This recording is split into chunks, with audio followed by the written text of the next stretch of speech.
As I continue my journey, kind of going back through these older creators, these legends, and really seeing what I can learn from the way that they lived their life, or the way that their careers went, and the way that they handled themselves, I came along a very special fella. You'll know him. His name is Neal Adams. And this is, amongst the stories that I've looked into, easily the happiest tale.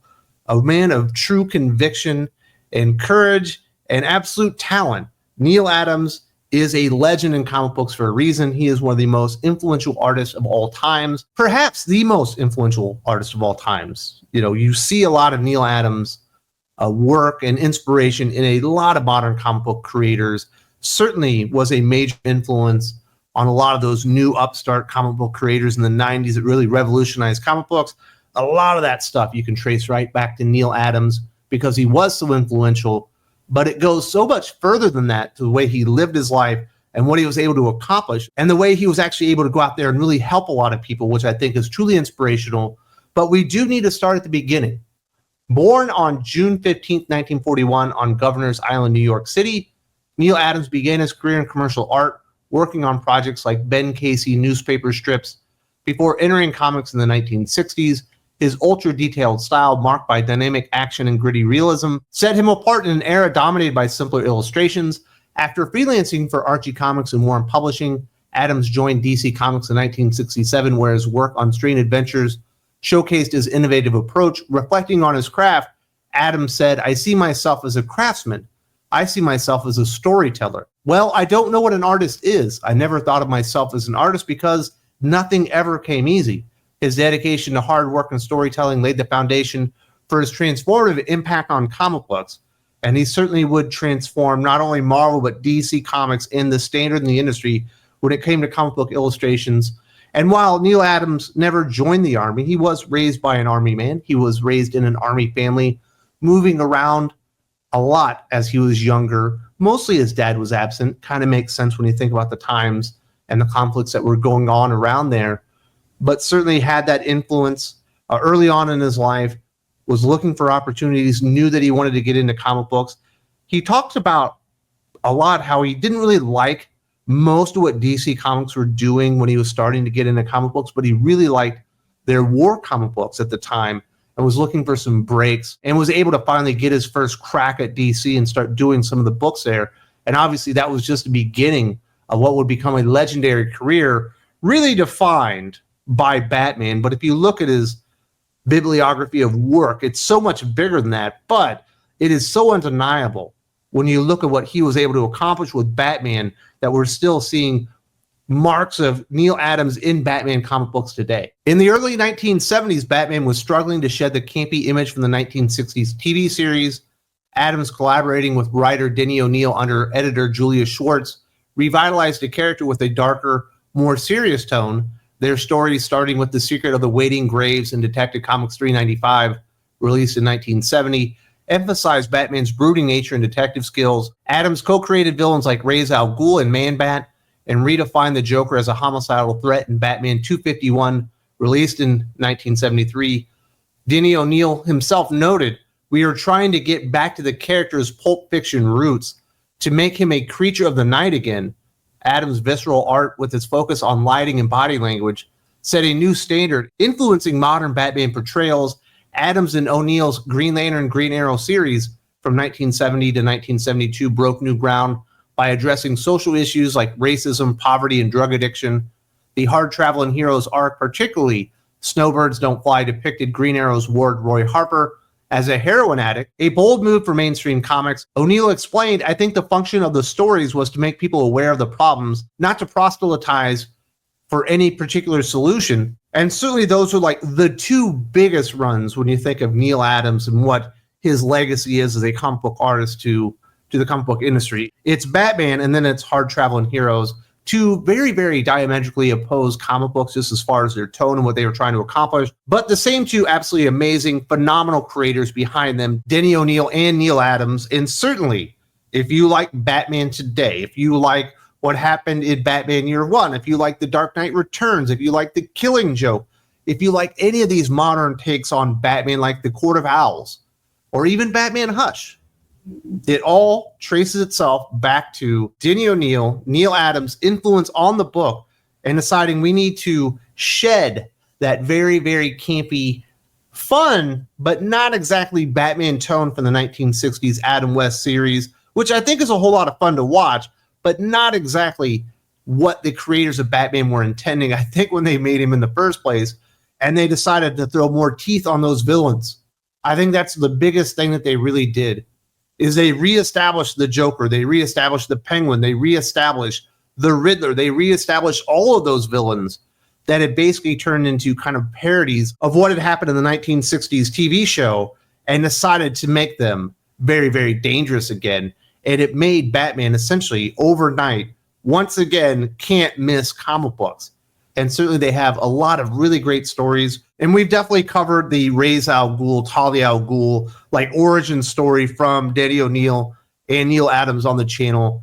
And it was such groundbreaking work that it really just changed comic books for the next several decades. And it continues into this day. The Batman you see today is not with us. He's not available to us without the wonderful work of Denny O'Neil and certainly Neal Adams on those visuals, who certainly have not only transformed the way Batman looks, but the way all modern comic books look.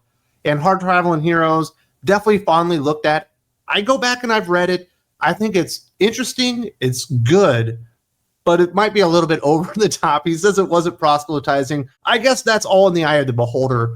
But really, it was groundbreaking stuff to show that comic books can be more than just kids' entertainment. And I think Neal Adams and Denny O'Neil, along with everything really going on at Marvel at the time, really did bring about all that change to the comic book industry, where it became a little bit more okay for older people, teenagers, college kids, to start reading comic books and really dive into that. Now, obviously, we have a much older audience with comic books, and we have a lot of great people like a Neal Adams to thank for something like that. Now, Neal Adams certainly worked for a lot of other publishers, did great work at Marvel Comics. I believe our good friend Eric Breen says he thinks the best illustrated issue in the history of comic books is from Neal Adams, and it's on Avengers 93, where you have the Ant-Man basically go inside Vision, I believe trying to fix him, whatever. But he was certainly a fixture throughout comic books, and at one point, he basically became the most respected artist in the entire industry. There's a great story out there by Pat Broderick, I believe, saying that he had shown his work to some people, and they said, you should talk to Neal Adams. He will be a good judge of this, and he's somebody that has connections. He showed his work to Neal Adams. Neal Adams picked up the phone, I believe called Marvel Comics, and said, hey, I've got a guy here with talent. Looks like he might be an art talent, but he can definitely do some lettering for you right now. And sight unseen, based on Neal Adams' words alone, never looked at his work, hired him. That's how respected Neal Adams was at the time. He was the biggest, best artist in all of comic books, and certainly the groundbreaking stuff that he did on Batman was an enormous part of that. And at that point, he was essentially the most in-demand artist in the entire comic book industry. And when you've made your bag and you've had all that money and you have that success and you have that kind of respect and that ability to essentially call your own shots in comic books, it would be easy to get full of yourself and maybe forget about all the other people. But that is not the lesson that we're going to learn from Neal Adams. These are the best lessons that you can learn. Adams was a fierce advocate for creators' rights, most notably for Jerry Siegel and Joe Shuster, Superman's creators who were living in poverty in the 1970s. Despite their characters' success, outraged by their plight, Adams, alongside Jerry Robinson, organized a press tour in 1975 to shame DC Comics and Warner Brothers into action. He stated, because they had created Superman, probably the most iconic character in American literature, their efforts led to DC granting Siegel and Shuster a $20,000 annual pension and restoring their bylines. Adams' campaigns highlighted the industry's exploitation of creators, setting a precedent for fair treatment. Can you imagine being in that situation as Neal Adams? You are one of the most respected, if not the most respected artist in the entire industry. You can call your own shots. You've done groundbreaking seminal work, already noticed by that point. It wasn't like they had to wait 20 years and realize it was great. The biggest artist name at DC Comics at the time, and goes on a press tour to shame his employer because he wanted to do what was right, realizing what had happened to Siegel and Shuster was absolutely deplorable. It was disgusting the way they had been treated. They had created the most iconic hero in American history, Superman, and they were living in abject poverty. And he went out there and shamed his employer and the company that owned them into action and granting them their bylines, essentially their credit for creating the most important character in comic books at the time. That was a big risk. And I think it's awesome that somebody like Neal Adams, who had his bag, that didn't need that kind of headache, was willing to put his own reputation and maybe even his future employment on the line to do what was right, and not only get them their credit, get them that byline, but also get them some financial compensation for the amazing work that they had done for DC Comics and essentially all of American fiction and the comic book industry for creating such an iconic character. That is standing up for your core beliefs and risking it for the biscuit. You know what I'm saying? Get rid of the risk it for the biscuit. That is absolutely standing up for your core beliefs, doing what is right, and risking your own reputation and in future potentially at the exact same time. And Neal Adams was willing to do that. That tells you the kind of moral clarity that he had. That's probably why he was such a phenomenal superhero comic book artist, because he did have that true north when it came to moral clarity. What is right? Am I willing to sit in this industry when people are being hurt, but I'm making money, or am I willing to risk that money and do the right thing? That is a person that everybody in the comic book industry can admire, can look back upon and say, hey, I want to be, or I need to be more like Neal Adams. But that's not it. Because before Adams's Advocacy, comic publishers retained all the original artwork, denying artists a chance to profit from their creations. In the 1970s, Adams fought to change this, contributing to the industry standard of returning original art to creators. He noted, I was fighting for the return of original art and royalties and all the rest of it, and I was helping various people. By 1987, his efforts helped ensure artists like himself and Jack Kirby received their artwork from Marvel, allowing them to sell it to collectors for additional income. This change provided financial security and recognized artists' ownership of their work. And in 1987, Marvel returned Jack Kirby's original artwork, and he was able to sell it and make some money off of his own hard work. That was not the industry standard. That continues to be the industry standard today. Neal Adams went out there fighting for creators' rights, realizing the publishers have retained ownership of our original artwork. They didn't have anything to do with that. We need it back, and that's an additional source of income. A lot of publishers are not paying their artists very well these days, and they depend on their ability to retain that original art and sell it on eBay, on Facebook, on all these other type of markets. That ability would not be there today without Neal Adams going out there and fighting for people that literally did not exist at the time. That's how big his mission was. That's how far and wide the scope of his impact on the comic book industry is today. Every single artist out there that is able to retain their own original work and profit from it can thank Neal Adams directly. That's how big his legacy in comic books is. It's not just Batman. It's what he was willing to go out there and do for other creators, other legends.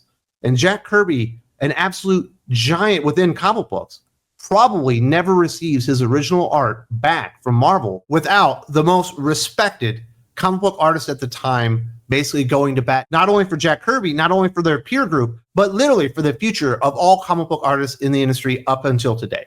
That is a magnificent legacy. That is somebody that you can learn from. Adams's career embodies the lessons of fighting for justice, not just personal gain. His advocacy extended beyond his own interest as he sought to improve conditions for all comic creators through unionization efforts and support for initiatives like Hero Initiative.